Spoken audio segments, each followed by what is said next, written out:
Hello, my friends. I'm Lonnie Appleton. I am a healthy family advocate. I am here on TikTok and other social media platforms under As the Apple Turns. Make sure you follow and subscribe. Content is posted differently per platform, so make sure you're tuned in all over the place in all the spaces. Primarily YouTube and TikTok are where I reside, where the money resides. I'm trying to be there too. But today we're reading the Bible. I advocate for the healthy restoration of the family. I am here for the upliftment and evolution of ourselves and our family and focus on our collective healing. But I come live Monday through Saturday as time permits, and I read the Bible. I am reading from the basis of what's between this cover and this cover. No prior knowledge, no prior agenda, just asking questions. Yes, I have biases against the Bible based on my history, but I'm doing the work to see relationship with God through one of the provided tools. I'm not here to argue the validity of this text. I have my own feelings about that, prior Bible studies. I'm just here to be obedient as God has called for me to do. Come on live Monday through Saturday, 12 p.m. Mountain Standard Time. It is presently 12:16, so 16 minutes ago, whatever time that is in your location, and I read the Bible. We are presently in Joshua 9. We finished Deuteronomy yesterday, so we gave ourselves a big pat on the back, but we made a lot of leeway in Joshua. A little less talking, more just reading, but they marched around and the walls of Jericho fell, and then somebody stole something, and the way that God determined who stole something was so bad to the bone. Like, he was like, pull up the tribes, and then from the tribes I'm gonna tell you which family, and from the family I'm gonna tell you which unit, and within that unit I'm gonna tell you the person. So it was cold-blooded. It was really cool to see, and just really cool to get to know God on another level, and how that relationship with God can apply to our lives today. So that's why we are here doing the work, and let's get into it. The Gibeonite deception. Now, when all the kings west of the Jordan heard about these things, the kings in the hill country and the western foothills and along the entire coast of the Mediterranean Sea as far as Lebanon, the kings of the Hittites, Amorites, Canaanites, Perizzites, Hivites, and Jebusites, they came together to wage war against Joshua and Israel. Dang, so let's see. 1, 2, 3, 4, 5 kings against Joshua and Israel. Against God. They came up against God. Do you think these 7, did I say 7? 1, 2, 3, 4, 5, 6. Do you think these 6 kings and their armies are strong enough for God? Let's see. However, when the people of Gibeon heard what Joshua had done to Jericho and Ai, they resorted to a ruse. They went as a delegation whose donkeys were loaded with worn-out sacks and old wineskins, cracked and mended. They put worn and patched sandals on their feet and wore old clothes. All the bread of their food supply was dry and moldy. Then they went to Joshua in the camp of Gilgal and said to him and the Israelites, "We have come from a distant country. Make a treaty with us." The Israelites said to the Hivites, "But perhaps you live near us, so how can we make a treaty with you?" "We are your servants," they said to Joshua. Oh, they on the flim-flam, y'all. They on the flim-flam. But can you flim-flam God? Let's see. But Joshua asked, "Who are you and where do you come from?" They answered, "Your servants have come from a very distant country because of the fame of the Lord your God. For we have heard reports of him, all that he did in Egypt and all that he did in the 2 kings of the Amorites east of the Jordan, Sihon king of Heshbon and Og king of Bashan, who reigned in Ashtaroth. And our elders and all those living in our country said to us, 'Take provisions for your journey. Go and meet them and say to them, we are your servants. Make a treaty with us. This bread of ours was warm when we packed it at home on the day we left to come to you. But now see how dry and moldy it is. And these wineskins that we filled were new, but see how cracked they are. and our clothes and sandals are worn out by the very long journey. Ooh, they coming through with the flim flam. They thought about every aspect of this ruse. Oh, the ruse is rusing. What happened next?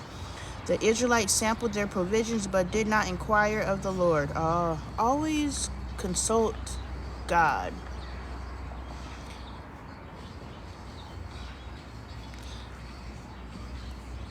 In the consultation of God, for me, and I believe that there's higher levels of connectivity with Source, but for me, God is talking to me, or Spirit is talking to me, or intuition is talking to me all the time.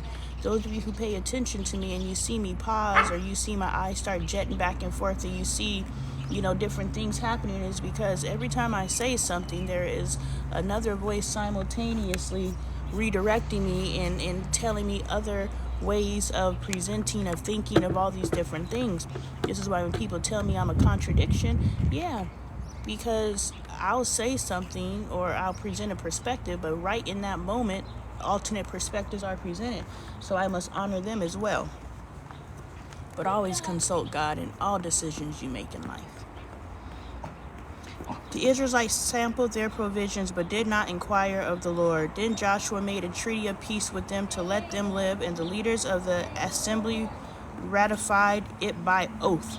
3 days after they made the treaty with the Gabonites, the Israelites heard that they were neighbors living near them. So the Israelites set out, and on the third day came to their cities, Gibeon, Kaphir, Boroth, and Karath Jearim. But the Israelites did not attack them, because the leaders of the assembly had sworn on oath to them by the Lord, the God of Israel. The whole assembly grumbled against the leaders, but all the leaders answered, "We have given them our oath by the Lord, the God of Israel, and we cannot touch them now. This is what we will do to them. We will let them live, so the God's wrath will not fall on us for breaking the oath we swore to them." They continued, "Let them live, but let them be wood cutters and water carriers in the service of the whole assembly." So the leaders' promise to them was kept. Then Joshua summoned the Gibeonites and said, "Why did you deceive us by saying we live a long way from you while actually you live near us? Can you please go inside? Because you are not making your best decision right now. Just go inside. No redos. Just go inside. And if you still have on your pajamas, you just lost $1. Please go do your morning routine and handle your business."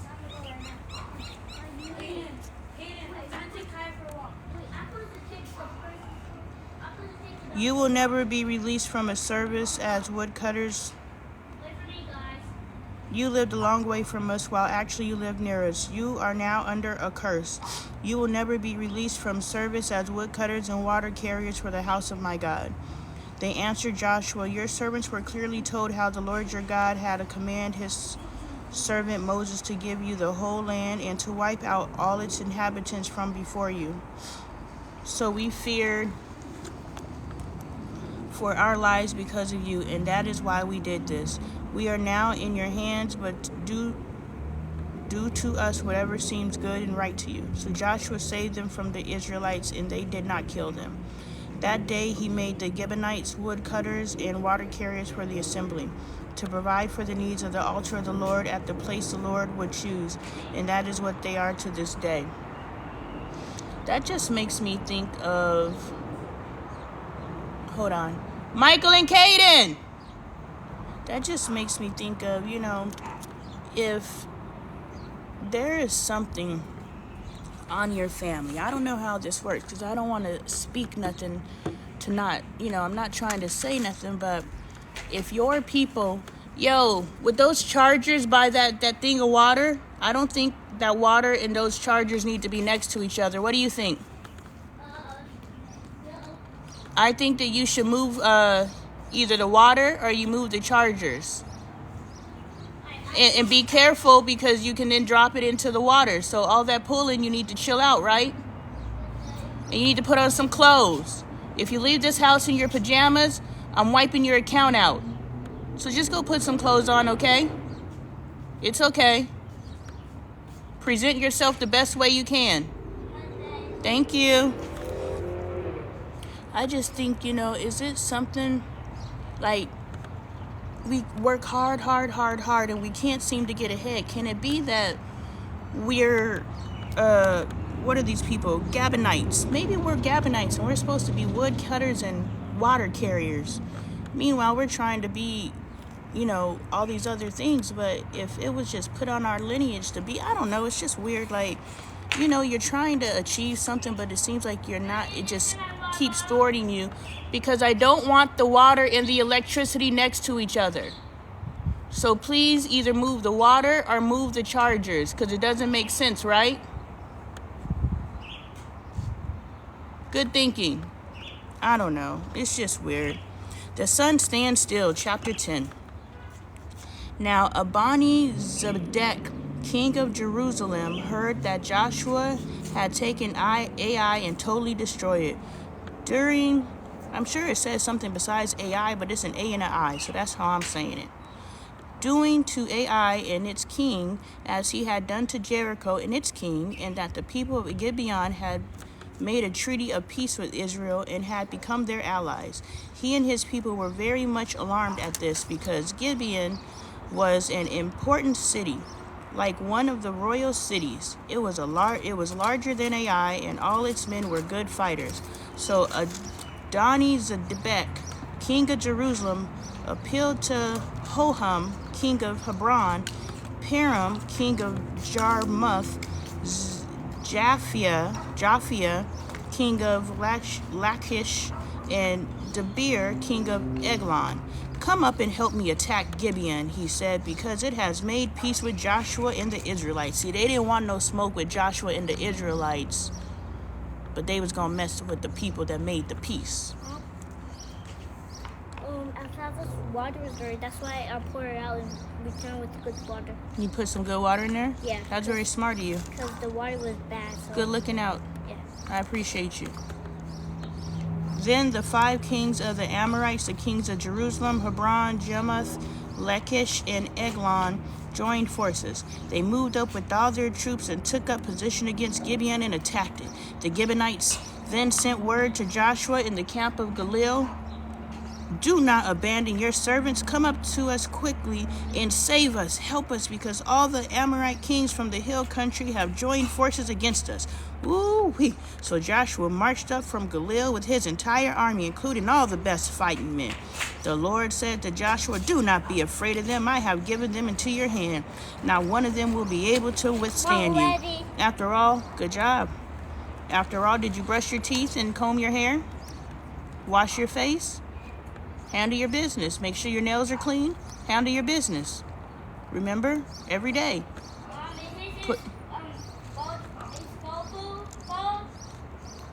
I'm not sure. That is. Just one of his bowls keeps his food in it. Do you see the little dots in it that look like food? Yeah. So that's an indication that that's his food bowl. So that's you paying attention to your environment to pay attention. Then go clean your nails, sir. Just walk around the house. Can you guys manage yourself right now, please? After an all-night march from Gilgal, Joshua took them by surprise.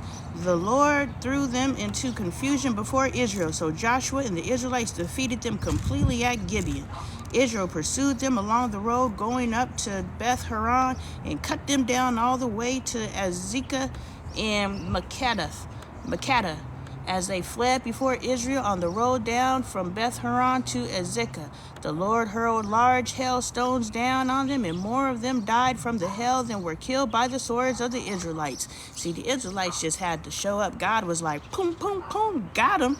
On the day the Lord gave the Amorites over to Israel, Joshua said to the Lord in the presence of Israel, sun, stand still over Gibeon, and you, moon, over the valley of Ajalon. What is he chewing up? Alfalfa, no. No. So the sun stood still and the moon stopped till the nation avenged itself on its enemies. As it is written in the book of Jashar, the sun stopped in the middle of the sky and delayed going down about a full day. There was never been a day like it before or since, a day when the Lord listened to a human being. Surely the Lord was fighting for Israel. Then Joshua returned with all Israel to the camp of Gilead. Man, the Lord listened to a human being. Y'all think God is listening to us and taking direction from us? Or are we taking direction from God? Or is it a partnership? Because God's only going to make us move in that which is for us, because life is happening for us, not to us. I think we could put in our requests, because prior to the sun standing still, many people, Abraham, Joshua, Moses, Aaron, all the above, Lot, all made requests and God complied. God made not provisions, what's the caveats? Like I was going, what are the amendments? God made amendments. So I don't know, but that's interesting. 5 Amorite kings killed. Oh, somebody else died, y'all. Now the 5 kings had fled and hidden in the cave of Makkedah. When Joshua was told that the 5 kings had been found hiding in the cave of Makkedah, he said, roll large rocks up to the mouth of the cave and post some men there to guard it.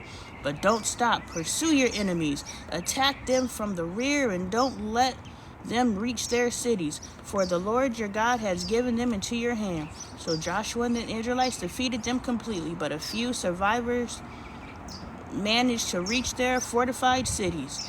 The whole army then returned safely to Joshua in the camp of Makkedah, and no one uttered a word against the Israelites. Joshua said, open the mouth of the cave and bring those 5 kings out to me. So they brought the 5 kings out of the cave, and the kings of Jerusalem, Hebron, Jarmuth, Lachish, and Eglon. When they had brought these kings to Joshua, he summoned all the men of Israel and said to the army commanders who had come with him, come here and put your feet on the necks of these kings. So they came forward and placed their feet on their necks. That's where the saying, I'm going to put my foot on your neck came from. Hey, Trini, Trin, and everybody else, how y'all doing? We putting foots on necks right now in the Bible.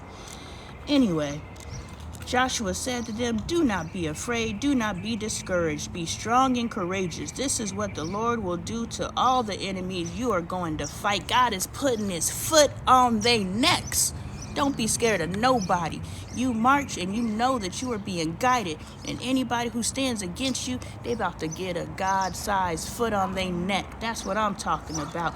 Then Joshua put the kings to death and exposed their bodies on 5 poles. And they were left hanging on the poles until evening. Because remember, you can't leave the poles after dark.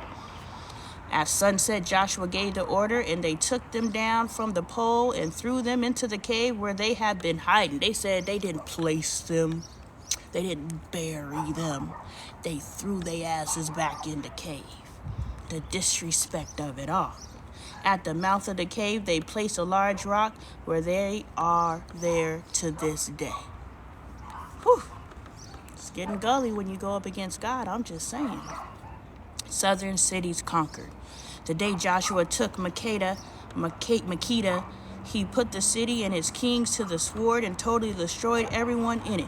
He left no survivors. And he did to the king of Makkedah as he had done to the king of Jericho. Then Joshua and all of Israel, see, I don't know if Moses was built for this, but Joshua was. Joshua's like, nah, go on give me the scepter. I'm ready for this. Because Joshua came in on the gully. Because Moses got them to the promised land. Moses got to see the promised land. But Joshua is coming and taking the promised land, which is a whole nother energy. And he about that life. Joshua's ready at birth, was born into it. This is exciting, y'all.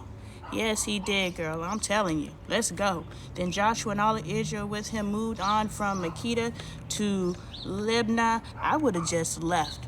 I myself would have just left. Death about that life. I was like, oh, they're coming. I'm going. I'm not staying around because I'm going to believe the stories.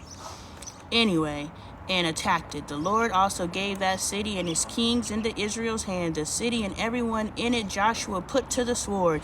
He left no survivors there, and he did it to its kings, and as he had done to the king of Jericho. Then Joshua and all of Israel with him moved on from Libnah to Lachish. He took up positions against it and attacked it. The Lord gave Lachish into Israel's hands, and Joshua took it on the second day. The city and everyone in it he put to the sword, just as he had done in Libnah. Meanwhile, Huram, king of Gezer, had come up to help Lachish, but Joshua defeated him and his army until no survivors were left. Man, y'all fooling. I don't know. I know ego and pride is a thing, but I'ma save my people. Like, yeah, I'm like, they did that, they did that, they did that. Yo, with them people who did the treaty, now we ain't gonna move in deception, but we are gonna, let's send some people over there and say, yo, can we be friends? I don't mind being a woodworker for the rest of my life. Just don't kill people. Just don't kill me. I enjoy living. I think that's would have been my move as a queen. Pride and ego getting all these people killed up. Josh did not play. Then Joshua and the Israelites with him moved, and no survivors left. Then Joshua and all of Israel with him moved on from Lachish to Eglon. They took up positions against it and attacked it. They captured it the same day and put it to the sword and totally destroyed everyone in it, just as they had done in Lachish. Then Joshua and all of Israel with him went up from Eglon to Hebron and attacked it. They took the city and put it to the sword, together with its kings, its villages, and everyone in it. They left no survivors, just as at Eglon, they totally destroyed it and everyone in it. Then Joshua and all that. I mean, did you take a break, Josh? Come on now. Then Joshua and all of Israel with him turned around and attacked Debir. They took the city, its kings, and its villages and put them to the sword. Everyone in it they totally destroyed. They left no survivors. They did to Debir and its kings as they had done to Libnah and its king and to Hebron. So Joshua subdued the whole region, took the whole region out, including the hill country, the Negev, the western foothills, and the mountain slopes, together with all their kings. He left no survivors. He totally destroyed all who breathed, just as the Lord, the God of Israel, had commanded. Joshua subdued them from Kadesh Barnea to Gaza, and from the whole region of Goshen to Gibeon. All these kings and their lands Joshua conquered in one campaign, because the Lord, the God of Israel, fought for Israel. Then Joshua returned with all Israel to the camp of Gilead. Was y'all's heart pumping? Like my heart was pumping. I was like, Joshua, play no games. God, play no games. Now you thinking about the moves you making in your life and what you going through, and you think that it's, I'm sorry, y'all, I'm trying to get to a place where y'all ain't halfway falling over. I'm on the trampoline. Y'all know that life. There we go. I think we good here. You think about what adversities you're coming up against in your life, and you're just like, God, this seems insurmountable. But we just watch. Yes, it's one of them big babies. And we're like, God, I don't know. But if we could sit here and watch how God took out whole regions, and understand all we need to do is catch a wind, because all I saw this was the same Israelites for the past 80 years. Remember, this is lineage.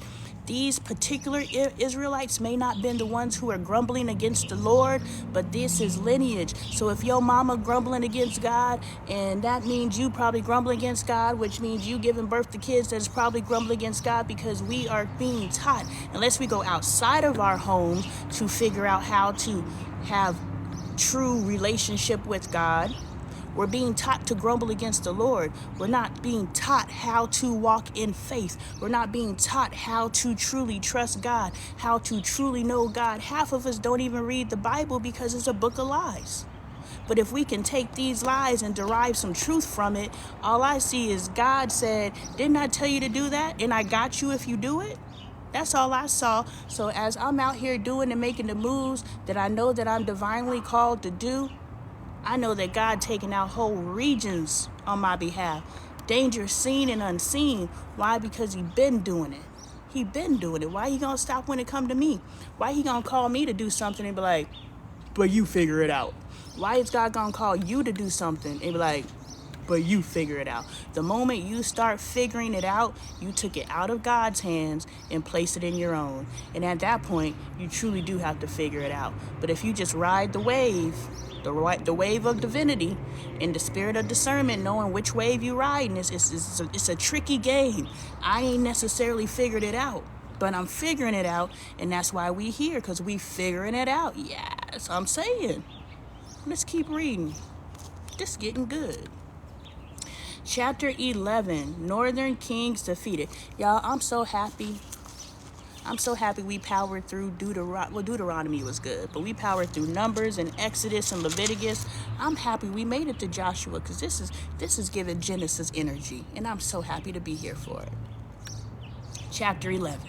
When Jabin, king of Hazar, heard of this, he sent word to Jabab, king of Madon, to the king of Shimron and Ashaph, and to the northern kings who were in the mountains in the Arabah, south of Kinnoreth, in the western foothills, in the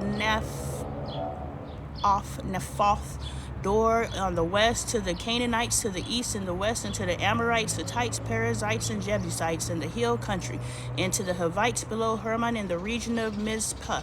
They came out with all their troops and a large number of horses and chariots, a huge army as numerous as the sand in the seashore. First of all, when the Israelites started fighting with hail coming from the sky, I would have known our little trinket weapons are no match for whatever the heck they got fighting for them. Like, I'm not fool enough to think that, yo, shouldn't the sun have set by now? But that thing ain't moved. Whatever Joshua and them Israelites over there messing with, I don't care how deep we get, we ain't no match. Like, this is just pride and ego. Think about how many have literally killed themselves behind pride and ego. How many people were sitting in prisons behind pride and ego. I was driving home after work, me and Bailey, and there was this truck. I have seen so much road rage and accidents, literal accidents happening right in front of me, because I'm seeing stuff from my peripheral, because I'm watching everything, right? So I'm seeing stuff from my peripheral, and I'm seeing things happening in front of me, and I'm just like, Lord, I'm just watching this accident about to happen, and I'm in my car. I can't do nothing about it, but I watched this woman in this truck, and she was road raging. She literally was pulling in front of people, slamming on her brakes, and she had a passenger, so she was probably in an argument. And you know, when we get in an argument, we don't give a fuck. So she's driving crazy and erratic and slamming on her brakes and road raging with everybody and cutting people off, pretending to get on this one freeway exit, and when people are trying to get on the exit, she's cutting them off, and people almost running into center railings. And when she hops out her truck, it was a black woman, and I was like, damn. This woman really about to ruin her life over pride and ego. Literally about to kill somebody on the freeway behind pride and ego.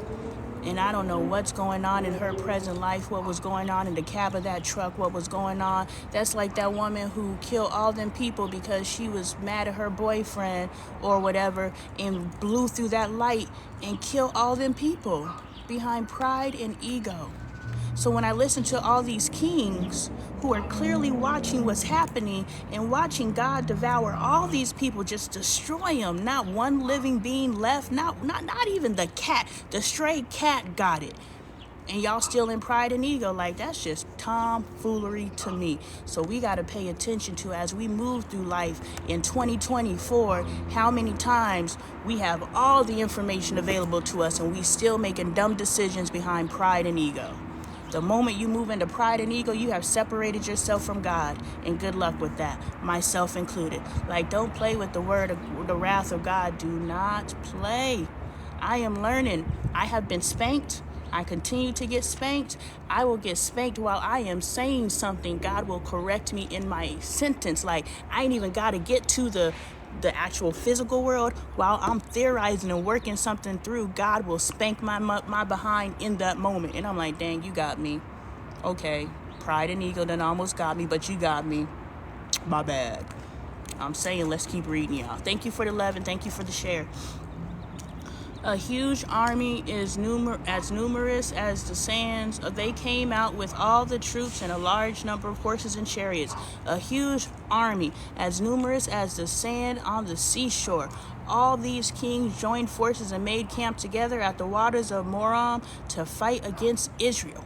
This how big their army was, y'all. We about to see God wipe up the seashore sands.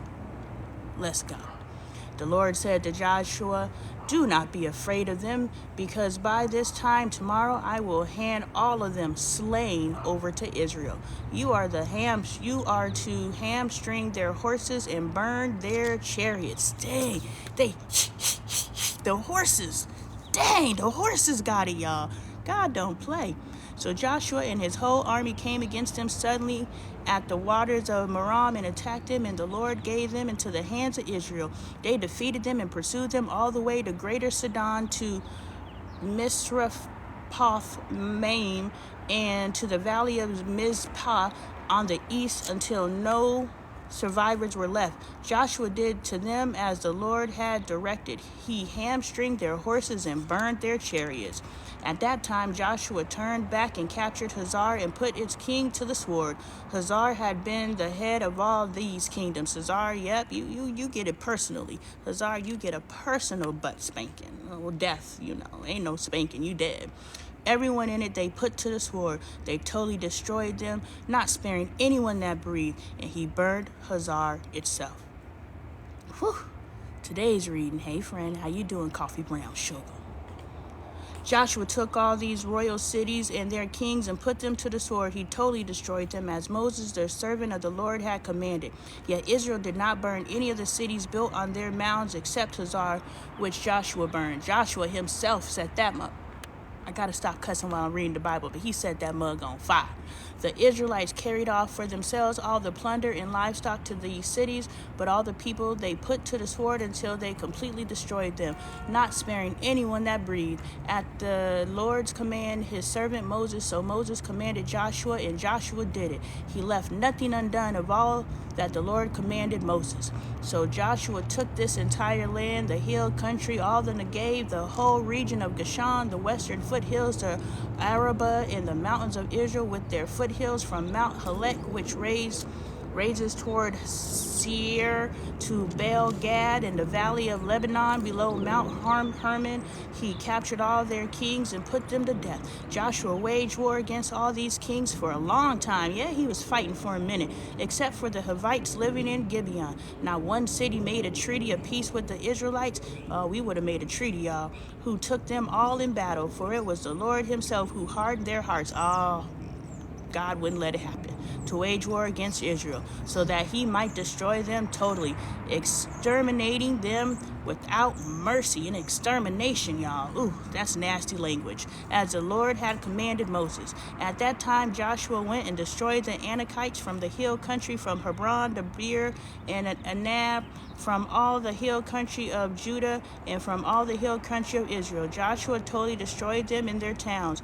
No Anakites were left in Israelite territory. Only in Gaza, Gath, and Ashdod did any survive. So Joshua took the entire land, just as the Lord had directed Moses, and he gave it as an inheritance to Israel according to their tribal divisions. Then the land had rest from war.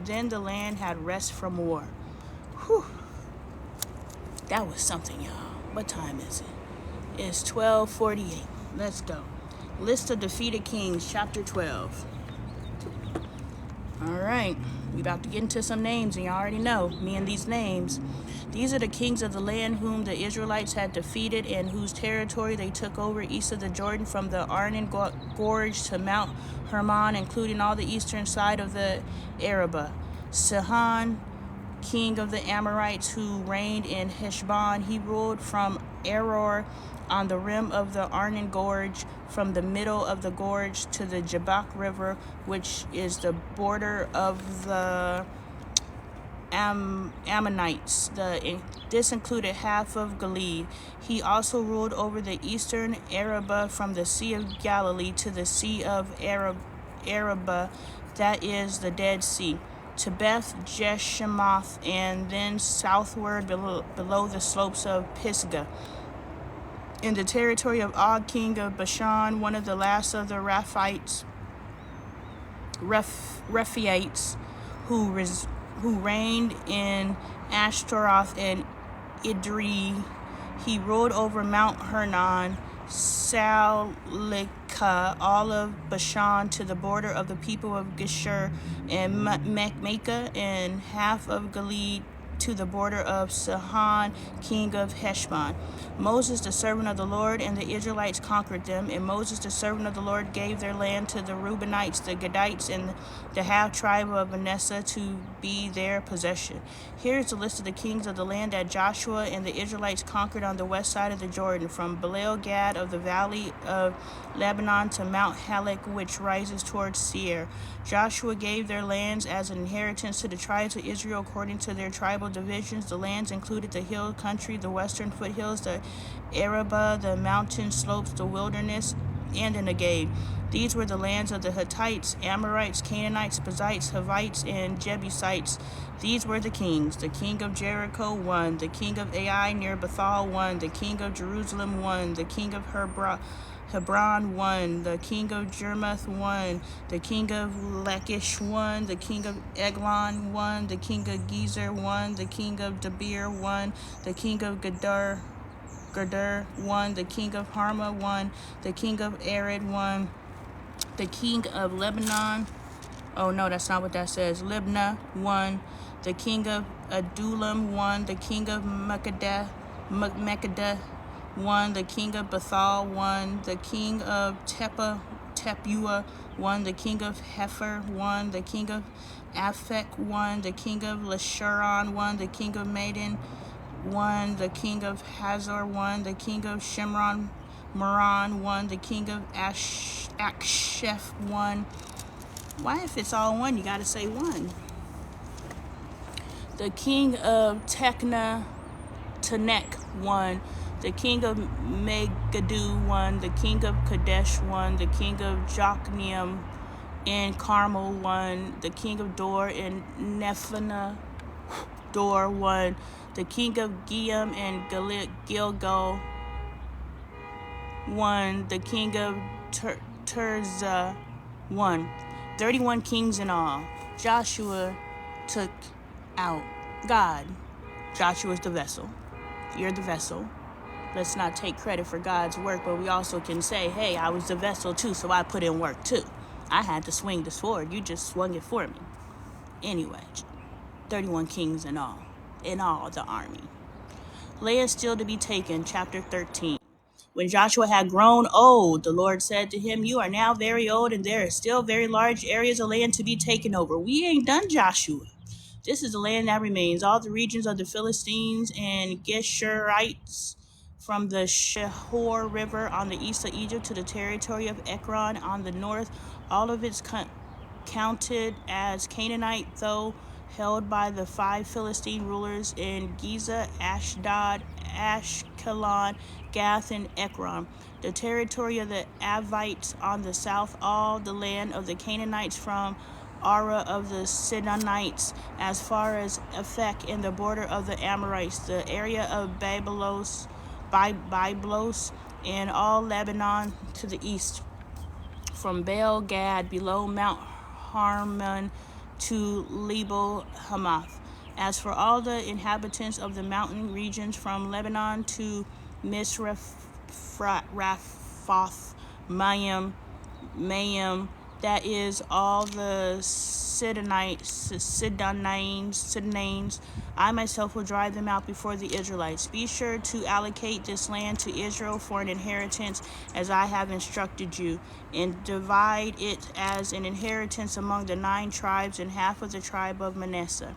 Division of the land east of the Jordan. The other half of Manasseh, the Reubenites and the Gadites, had received the inheritance that Moses had given them east of the Jordan, as he, the servant of the Lord, had assigned to them. Because remember, he said, it's cool, y'all can stay here, but when we go and march and fight, y'all got to cross the Jordan, go march and fight, and then once we take the land, y'all could go back and land and chill on y'all's land. So that they got their little land on the other side of the Jordan. It extended from Aurora on the rim of the Arnon Gorge and from the town in the middle of the gorge, and included the whole plateau of Medeba as far as Gibeon and the towns of Sihon, king of the Amorites, who ruled in Heshbon, out to the border of the Ammonites. It also included, just curious. Okay, Joshua, keep going. Oh no, Judges, there goes Judges. So Joshua, page 202, and are on page 192. So 10 more pages of Joshua. What else you got, Josh? Gilead and the territory of the people of Geshur, Makkah, all the Mount Hermon, and all Bashan as far as Selikah, that is the whole kingdom of Og and Bashan, who had reigned in Ashtaroth and Ibri. He was the last of the Raphaites. Moses had defeated them and taken over their land. But the Israelites did not drive out the people of Geshur and Mecca, so they continue to live among the Israelites to this day. But to the tribe of Levi he gave no inheritance, since the food offerings presented to the Lord, the God of Israel, are their inheritance, as he promised them. This is what Moses had given to the tribe of Reuben according to its clan. I'm just saying, this just takes me back to, is your lineage that a lineage of which you're kind of in a position, I don't want to say stuck, but like, it's almost like royalty. Like, if you're of royal lineage, you're born into royalty and you have the royal experience. It's just what you were born into. It's almost a classist system. I don't know, because it says they got no land. They got the food offering. So if anyone in the Levites, whatever they're called, bloodline, if they wanted to own land, like they're like, I want to own land, but God said, no, that's not for y'all, but you eat real good. Like, they're never going to attain that goal because it's not, it was written. I don't know. It makes sense in my head, kind of, sort of. I understand my question. I just can't explain it. The territory from Aurora on the rim of the Arnon Gorge, and from the town in the middle of the gorge, and the whole plateau past Medeba to Heshbon, and all its towns on the plateau, including Dibon, Bamoth, Baal, Beth Baal, Moen, Jahaz, Kedemoth, Mephath, Kiriathaim, Sibma, Zerath, Zahar on the hill of the valley, Beth Peor, the slopes of Pisgah, and Beth Jeshimoth, all the towns on the plateau, and the entire realm of Sihon, king of the Amorites, who ruled at Heshbon. Moses had defeated him and the Midianite chiefs, Evi, Rekem, Zur, Hur, and Reba, princes, allied with Sihon, who lived in that country. In addition to those slain in battle, the Israelites had put to the sword Balaam, son of Beor, I remember him, who practiced divination. The boundary of the Reubenites was the bank of the Jordan. These towns and their villages were the inheritance of the Reubenites according to their clans. This is what Moses had given to the tribe of Gad according to its clans: the territory of Jazer, and the towns of Gilead, and half of the Amorite country as far as Aurora near Rabbah, and from Heshbon to Ramoth, Mizpah, and Betonim, and from Mahanaim to the territory of Debir, in the valley Beth Haram, Beth Nimrah, Sekoth, and Zaphon, with the rest of the realm of Sihon, king of Heshbon, the east side of the Jordan, the territory up to the end of the sea of Galilee. These towns and their villages were the inheritance of the Gadites according to their clans. This is what Moses had given to the half tribe of Manasseh, that is, to the half family of the descendants of Manasseh according to its clans. The territory extending from Mahanaim and including all the Bashan, the entire realm of Og, king of Bashan, all the settlements of Jar and Bashan, 60 towns, half of Gilead and Ashtaroth and Abri, the royal city of Og and Bashan, That was for the descendants of Machir, son of Manasseh, for half of the sons of Machir according to their clans. This is the inheritance Moses had given when he was in the plains of Moab across from the Jordan east of Jericho. But to the tribe of Levi, Moses had given no inheritance. The Lord, the God of Israel, is their inheritance as he promised them. Division of the land west of the Jordan, chapter 14. Now, these are the areas of Israel lights received as an inheritance in the land of Canaan, which Eleazar the priest, Joshua son of Nun, and the head of the tribal clans of Israel allotted to them. Their inheritances were assigned by lot to the 9.5 tribes as the Lord had commanded through Moses. Moses had guaranteed the 2.5 tribes their inheritance east of the Jordan, but had not granted, not guaranteed the Levites an inheritance among the rest, for Joseph's descendants had become 2 tribes, Manasseh and Ephraim. The Levites received no share in the land, but only towns to live in, with pasture lands for their flocks and herds. So the Israelites divided the land just as the Lord had commanded Moses. Allotment for Caleb. Now the people of Judah approached Joshua at Gilgal, and Caleb, son of Jephunneh, the Kenizzite, said to him, "You know what the Lord said to Moses, the man of God, at Kadesh Barnea about you and me? I was 40 years old when Moses, the servant of the Lord, sent me from Kadesh Barnea to explore the land, and I brought him back a report according to my convictions. But my fellow Israelites who went up with me made the hearts of the people melt in fear. I, however, followed the Lord my God wholeheartedly. So on that day Moses swore to me, the land in which your feet have walked will be your inheritance, and that of your children forever, because you have followed the Lord my God wholeheartedly. Now then, just as the Lord promised, he has kept me alive for 45 years since the time he said this to Moses. While Israel moved about in the wilderness, so here I am today, 85 years old! Exclamation mark. Proud point. I want to see 85. I am still as strong today as the day Moses sent me out. Praise it. I want to be just as strong at 85 as I am when I was 25. I am just as vigorous to go out to battle now as I was then.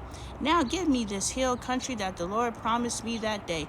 You yourself heard then that the Anakites were there, and their cities were large and fortified. But the Lord helped me, and I will drive them out just as he said. Then Joshua blessed Caleb, son of Jephunneh, and gave him Hebron as his inheritance. So Hebron has belonged to Caleb, son of Jephunneh, the Kenizzite, ever since, because he followed the Lord, the God of Israel, wholeheartedly. Hebron used to be called Kerith Arba, after Arba, who was the greatest man among the Anakites. Then the land had rest for war. Allotment for Judah. Whew, what time is it? I can't see my clock. It's 1 o'clock. All right, y'all. Let's see. We gonna give it a break. Tomorrow we gonna get into the allotment for Judah. My name is Lonnie Appleton. If you're unfamiliar with me, get familiar with me. Follow me here. Subscribe to our YouTube as the apple turns, because content that does not get posted here gets posted there. And there is a lot of content that's not being posted here because I just can't post at the frequency that I can post at. I can't post at the frequency that I create content. I'm constantly creating content, but if I posted at that frequency, I would get shadow banned, which I have been. So my account ain't been right since I started posting too much, so I had to fall back. So make sure you go check me out on As the Apple Turns on YouTube.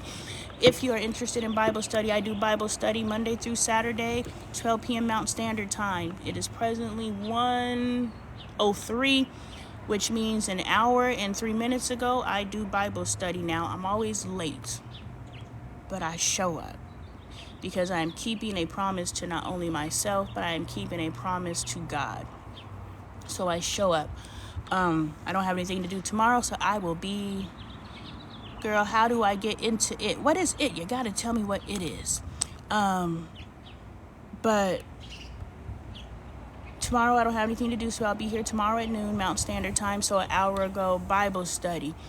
Alright, so I repost all of my Bible studies on YouTube, Lonnie, Lonee Appleton, Appleton, live. So go over there and you'll catch all the previous ones now. I was bored too when we were reading Numbers and Exodus and Leviticus and the Begats and the Cupids and but we got through it, right? And so it was for us to power through something that we didn't want to do. And then the conversation that takes place during Bible study is also beneficial. So you can catch everything on Lonnie Appleton Live. Just click on the Bible study playlist. I have hard time processing and understanding. Me too. So what happened with me was I had to elevate into a space of consciousness to be able to understand the Bible. I've set out the goal many times in my life. I've been familiar with the Bible since childhood when they used to send me to vacation Bible school, and so the cool thing I believe about our Bible study is we're not trying to read it from a theological perspective. We're not trying to take a literal interpretation of this. We know this is a book of lies, but we also know that this is a book of truths, because for every lie there is a truth. And we also know that this book was written from the perspective of deception, but while it's deceiving a population, it is also feeding a population. So if we can come together and piggyback off of each other's knowledge and interpretation, like, yo, I hear what you're saying, Lonnie, how can I flip this and make it my own? And now we can really enjoy, reading the Bible and applying it to our lives present day. So that's all I got for you, is just to get into the Bible study, read the Bible from the perspective of, read the Bible from the perspective of how can I apply this to my life today, which is that's why I'm reading. And I'm just like, all I see is God showing up. God told the people to do something and they doing it, and God doing what God said God was going to do. So now when I'm walking with God and I'm believing God for things in my life, I can look at the Bible and say, well, God showed up for them. So if anything, God's word is unchanging. So God gonna show up for us too. Why? Because we are being obedient. It is for us to determine and to discern, are we moving in God's obedience, or are we moving in our own agenda? So that is just a development that we have to do. And I'm not saying I've done it. I do believe that I'm walking in alignment with God, but I also believed in the past I was walking in alignment with God. In the past, before that, I was walking in alignment with God. So we can always get more in alignment with God. So yes, Monday through Saturday, 12 p.m. Mountain Standard Time, reposted on YouTube, Lonnie Appleton Lives. If you would like to support the community, my Cash App is posted in my bio. You can also purchase the merch that's available, LonnieLifestyle.com. I am a life, family, relationship coach as well as a mentor. You can check out my services at LonnieLifestyle.com. I am a 2-time published author. You can check out my books, purchasable at LonnieLifestyle.com. It'll route you to the actual people. I'm not very tech savvy, so I just put a link in there and then it takes you over there. But instead of going to all these different places, just go to the hub, which is my website, and it'll link back to the different places. But yeah, we'll be back tomorrow. Today was exciting. Had my post going, y'all. I had my post going. I was like, Lord, Joshua's a beast. I bet you he had all the ladies. Can you imagine him out there? I wonder what Joshua looked like. I mean, if he was out there pulling cards, he had to have a little body on him. And then old boy said, here I am 40 years after God made the promise to me as vital as I was 40 years ago, which means when you walking with God, the whole aging process was stopping, because he said Moses died with the same vitality he had at 100-something years old than he had when he was a young man. So when you walking with God, that's why I said I'm aging backwards. In April, it's going to be my 41st birthday again, because I'm not getting any older. And I asked Bailey, because I was like, Bailey, because she's 2 days after me. I was like, are you going to be 19 or are you going to be 17? She's like, I'm not aging backwards. She's like, I haven't reached my age yet. And I was like, that's funny, because I have reached the age. I don't know if it's an awareness that I'm like, my body is aging because my mind is aging my body. Because I believe that with age, these deficiencies should start happening within my body, because that's what happens. But what if I told my mind that I'm aging backwards and I'm getting younger? What will happen to my body then? So this is an experiment that's going to take some time, of course. And in that, because this is my objective, I will start being led to different things that will help me achieve this goal. But yeah, I think we all hit an age where we're like, I'm done aging. So these people were with the same vitality that they were 40 years ago. So I do think as we continue to align more with God, and that's another way that you could get into Bible study. The more you get into God, the more you get into yourself.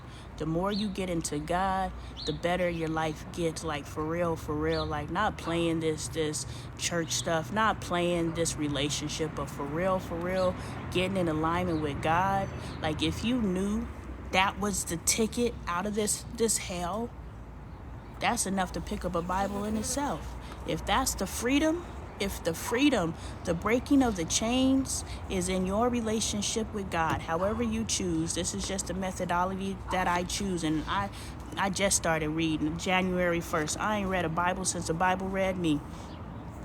I was anti-Bible because of the associating with a particular faith.